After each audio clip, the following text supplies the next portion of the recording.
Lieutenant Nova Starweave was bored out of her mind. No, that would be an understatement. She was experiencing a level of boredom so profound it threatened to unravel the very fabric of space-time itself. Her tentacles drooped lazily over the monitoring station of the Celestial Seeker, occasionally tapping random buttons just to confirm they still worked. Another thrilling day of watching absolutely nothing happen in the vast emptiness of space, she muttered to herself, her secondary voice box adding a particularly sarcastic harmonic. Why did I choose deep space monitoring again? Oh, right, because someone had convinced her it would be adventurous. The research vessel's monitoring room hummed with its usual symphony of beeps and whirs, a monotonous soundtrack that had long since lost any semblance of excitement. It was about as thrilling as watching paint dry on a cyan slug. Nova's third eye was half closed while the other two were glazed over, unfocused, absorbing the endless stream of data scrolling across her hollow screens. Then, something changed. At first, she thought she was hallucinating. The signal was so unexpected that she actually slapped herself with one of her tentacles, earning a concerned glance from Enan Blazer at the neighboring station. The readings couldn't be right. She recalibrated her instruments, ran 3 separate diagnostics, and even asked the ship's AI to verify the data. No way. No freaking way. Nova's voice cracked with excitement, all 3 of her eyes now wide open, locked onto the screen. Computer, confirm signal pattern analysis, she demanded. The ship's AI responded in its usual monotone. Signal pattern confirmed, Lieutenant Starweave. Match found in theoretical archives. 99.97% probability of human origin. Nova burst out laughing, the sound bordering on hysteria. Humans, she cackled. What's next? A unicorn-class starship powered by rainbow dust. Even as she joked, her tentacles were flying over the control panel, gathering more data. The signal was strong, clear, and unmistakably artificial. And it matched every single theoretical model they had of human technology. The doors to the monitoring room whooshed open with unnecessary dramatic flair, and in strode Commander Axel Brightclaw. Nova always thought he looked like the result of crossing a military manual with a peacock and then giving it legs. His ceremonial head crests were polished to an almost blinding shine, and his uniform had so many medals that it probably counted as light armor. Lieutenant Starweave, he boomed, because apparently, the concept of speaking at a normal volume was lost on him. The ship's AI tells me you've found something interesting. Please tell me it's not another space whale mating ritual.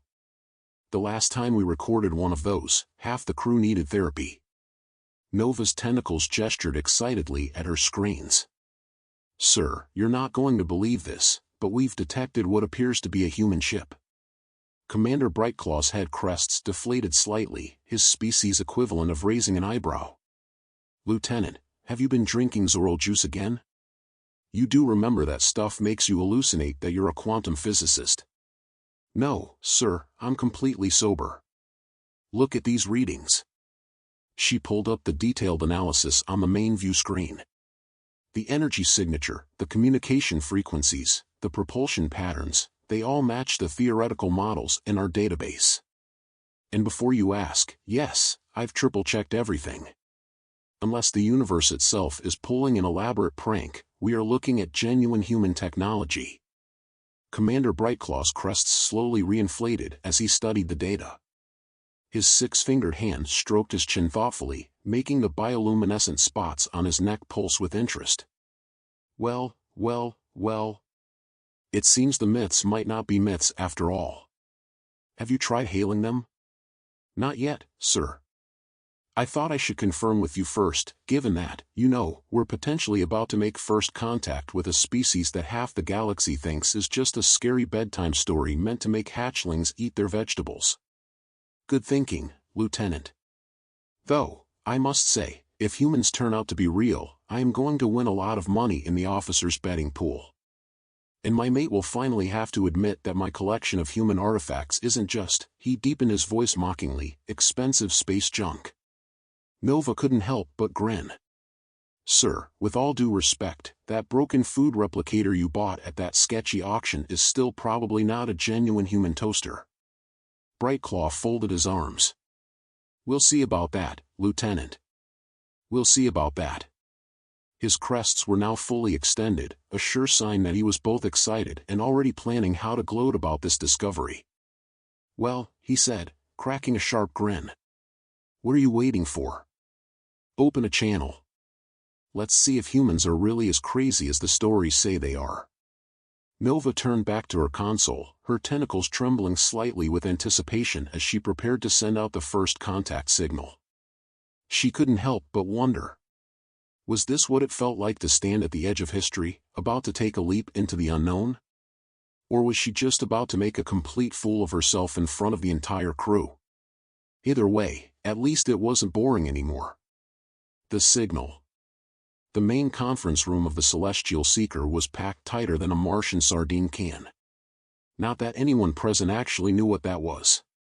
Nova sat near the front, her tentacles nervously twirling a data pad as she watched her crewmates file in.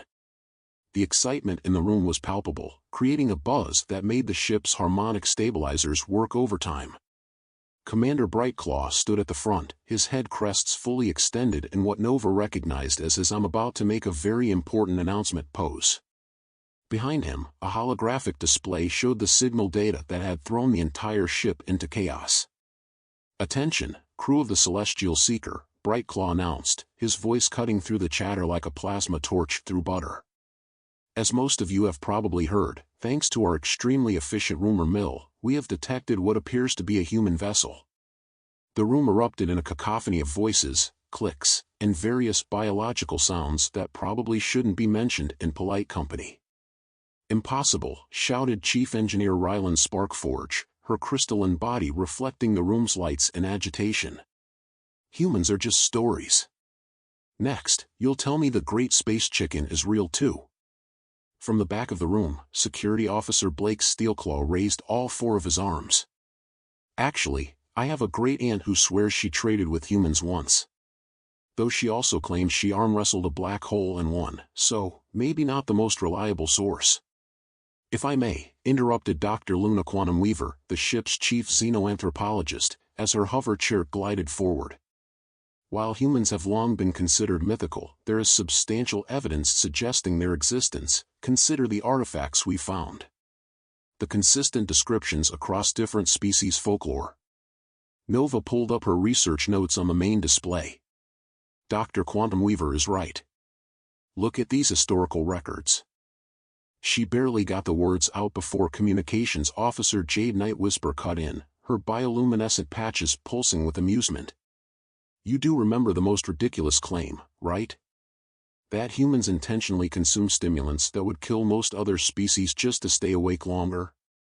Commander Brightclaw cleared his throat, a sound remarkably similar to a small engine backfiring. "Whether or not we believed in humans before is irrelevant now," he said. "They've responded to our hails." The room went so quiet, you could hear a photon drop. Nova's tentacles curled.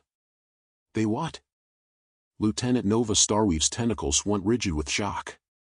She had been so caught up in the initial discovery that she hadn't checked her station for updates. Commander Brightclaw's crests rippled with satisfaction. "Yes, while we've been discussing their existence, they've sent us a response. In perfect galactic standard, no less. They're requesting permission to establish visual communication." Dr. Quantum Weaver's antennae began vibrating so rapidly they were almost a blur. "This is unprecedented. Do you realize what this means? For xenoanthropology? For our understanding of galactic history?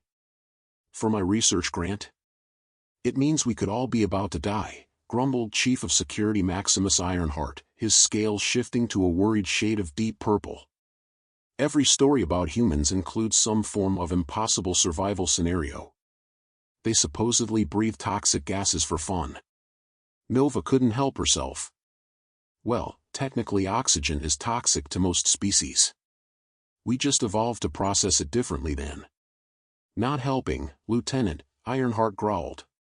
Commander Brightclaw raised his hands for silence. "I understand everyone's concerns.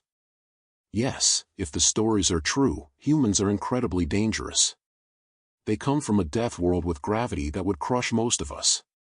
They can survive radiation levels that would turn our great-grandchildren into soup. And yes, they apparently invented something called coffee, which sounds terrifying. He paused for dramatic effect, his crests glowing slightly. But think about it. If they wanted to harm us, why respond diplomatically? Why not just demonstrate these supposedly terrifying abilities? His gaze swept over the room. No. I believe this is a chance to solve one of the galaxy's greatest mysteries. And win your bet about humans being real, Nova added helpfully. That too, Brightclaw admitted. He straightened, his posture exuding authority. Now, I'm not ordering anyone to participate in this first contact situation, but I am proceeding with establishing communication. Any volunteers? Nova's tentacles shot up before she could stop them. Around the room, others slowly raised various appendages as well. Dr. Quantum Weaver's hover chair actually lifted a few extra inches off the ground in sheer excitement. Well then, Brightclaw said, his crests now glowing with undisguised pride. Let's make history. Lieutenant Starweave, return to your station and prepare for visual contact. Dr. Quantum Weaver, I want you there to handle cultural protocols. Everyone else, back to your posts. And someone please tell engineering to stop trying to hide in the ventilation shafts. We can all see Officer Sparkforge's crystal glow. As the crew filed out, Nova heard snippets of conversation ranging from excited speculation to whispered prayers to various deities. She caught up with Brightclaw at the door. Sir, what if the stories are true? What if they really are as extraordinary as the legends say? Brightclaw's crests rippled either with amusement or indigestion. Then, Lieutenant, we're about to have a very interesting day. He grinned. And I'm about to win a lot of credits. Meeting the humans. Nova watched with a mixture of amusement and concern as Chief Engineer Sparkforge triple-checked the environmental suits. The crystalline engineer's body flickered between various shades of anxiety-induced colors that would make a quantum rainbow jealous. Are you absolutely certain these will protect us from human-level gravity? Sparkforge asked, her voice cracking like splitting crystal. The readings from their ship suggest they operate at 9.8 meters per second squared. That's practically a death sentence. Commander Brightclaw examined his suit, which looked like someone had crossed a space suit with a tank. The gravitational compensators should handle it. Though, I must say, these suits make me feel like a stuffed Glorin at a fancy dinner party. Dr. Quantum Weaver hovered nearby, her antennae twitching as she recorded everything for posterity. Fascinating. The human vessel's hull composition includes materials we've only theorized about. In their power output, it's off our standard scales. Nova adjusted her tentacle sleeves while reviewing the latest scan results. Speaking of their ship, you all need to see this. Computer, display full scan analysis of the human vessel. A holographic image materialized in the center of the preparation room, showing a sleek vessel that somehow managed to look both elegant and absolutely terrifying. Various data points floated around it, most of them making the scientific team question their sanity. That can't be right, Security Officer Steelclaw muttered, all four of his arms crossed. According to these readings, their life support systems are maintaining an atmosphere that would be toxic to most known species. And is that, he squinted. Water? Just floating around inside their ship? Correct, Nova confirmed, her tentacles gesturing at the data. They're literally swimming in a soup of nitrogen, oxygen, and trace gases that would kill half the known galaxy. And apparently, they like it that way, Dr. Quantum Weaver added with eerie enthusiasm. Commander Brightclaw studied the crew manifest they had received from the human ship. Their captain's name is Alexandra Chin. They've requested a face-to-face meeting in their ship's conference room, which they've offered to adjust to our environmental needs. How thoughtful of them to accommodate us in their death chamber, Sparkforge mumbled, her crystalline structure vibrating with nervous energy. Dr. Quantum Weaver's hover chair spun in excited circles. This is unprecedented. Their technology shows signs of both quantum manipulation and what appears to be, she zoomed in on one data point. They call it, coffee makers. The energy readings from those devices are concerning. Commander Brightclaw clapped his hands together. All right. Contact team selection time. His crests extended to their full diplomatic position. Obviously, I'll be leading the team. Lieutenant Starweave, since you made first contact, you're with me. Dr. Quantum Weaver, we need your expertise in xenoanthropology. What about security? Steelclaw asked, flexing all four arms in what he probably thought was an impressive display. Yes, you're coming too. Brightclaw turned to Sparkforge. And Sparkforge, we need your engineering expertise. Those human systems aren't going to analyze themselves. The crystalline engineer made a sound like breaking glass. Oh joy! I always wanted to die examining impossible technology. Nova pulled up the safety protocols on her datapad. All right, listen up. Standard first contact procedures have been modified given the unique situation. She held up one tentacle. Rule 1, no touching anything without scanning it first. She lifted another. Rule 2, if you see a human consuming something, do not, under any circumstances, try it yourself. Dr. Quantum Weaver looked disappointed. Even if they offer? Especially if they offer. Nova flexed a third tentacle. Rule 3, maintain suit integrity at all times. The human environment is essentially a carefully maintained death zone for us. She raised a fourth tentacle and looked directly at Commander Brightclaw. Rule 4, no betting on human capabilities. Brightclaw's crests drooped slightly. You're no fun, Lieutenant.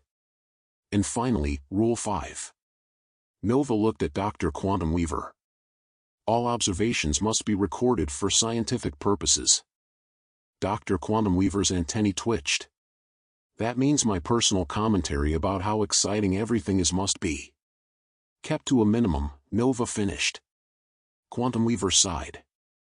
Fine. But only because this is the greatest moment in xenoanthropological history. Brightclaw grinned. Let's hope history doesn't kill us. First contact, the reality of humans. Dr. Quantum Weaver's antennae drooped in disappointment. But what about my memoir? Saved to a separate file, Nova muttered, double-checking the transmission logs. As the team completed their final equipment checks, the ship's AI chimed in with a new notification. Incoming transmission from the human vessel. Nova's tentacles flew over the console, bringing up the message. They're sending us their docking preferences and, wait, what's this? They're asking if anyone on our crew has allergies or dietary restrictions. They want to prepare refreshments. Sparkforge's crystalline form paled to an almost transparent state. They want to feed us? Are they planning to poison us with their Death World cuisine? Dr. Quantum Weaver perked up. Actually, offering food is a common diplomatic gesture across many species. Though, I must admit, I'm very curious about their definition of edible. Commander Brightclaw straightened his ceremonial crests. Right, then. Final checklist. Environmental suits? Check. Translation modules? Check. Emergency teleport beacons? Check. Wills and final testaments? Wait, what?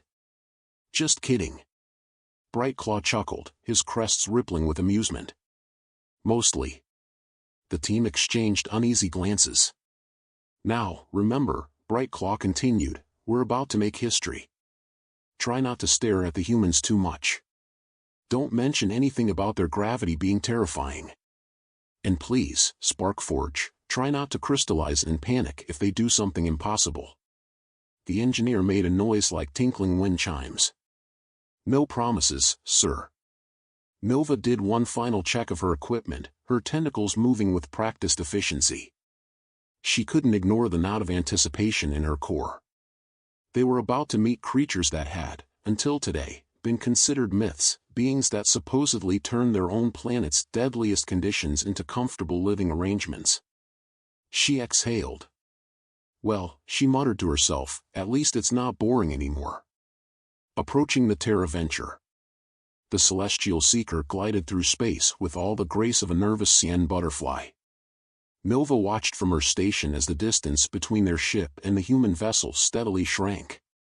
The Terra Venture, as it was called, looked far more elegant than she had expected from supposed Deathworlders. Distance to human vessel, 10,000 units, the ship's AI announced, what Nova swore was a slightly shaky voice. Analyzing approach vector. Warning, human ship's energy readings are confusing. Commander Brightclaw's crests twitched. Confusing how? The AI hesitated. Their power core appears to be running on. Sir, this can't be right.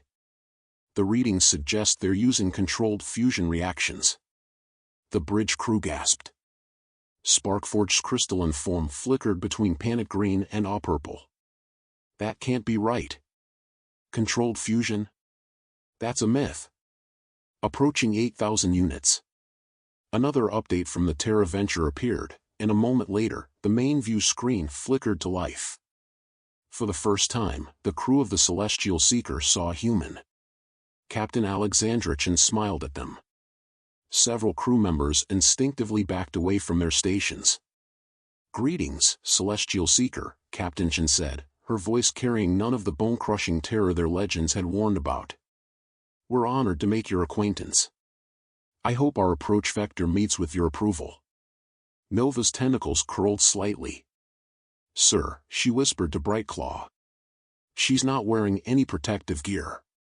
How is she not being crushed by their artificial gravity?" Before Brightclaw could respond, Captain Chen chuckled. "We can hear you, Lieutenant," she said. "And no, we don't need protective gear in our normal environment.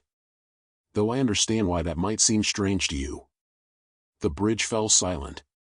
Then, thud. Someone fainted. Ensign Blazer, of course. But since he did that at least twice per shift, no one really noticed. Approaching 5,000 units, the AI continued. "Human vessel matching our speed, perfectly. Their navigation systems appear to be, sir, are they using human reflexes to pilot the ship?" "That's correct," Captain Chen confirmed, smiling slightly. "While we do have automated systems, we often prefer manual control for delicate operations."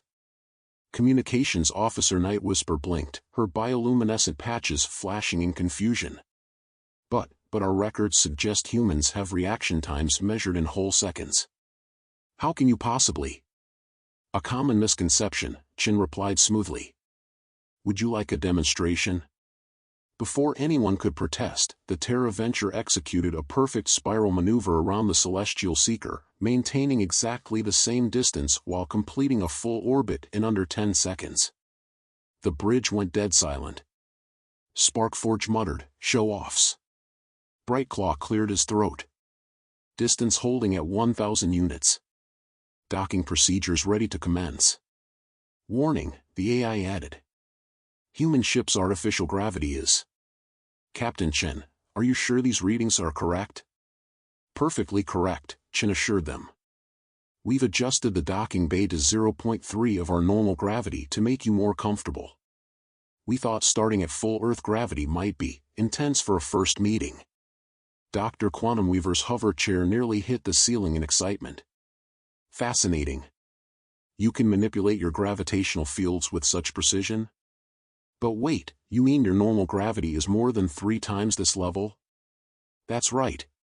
Chen grinned. "We wouldn't want to overwhelm you on our first date."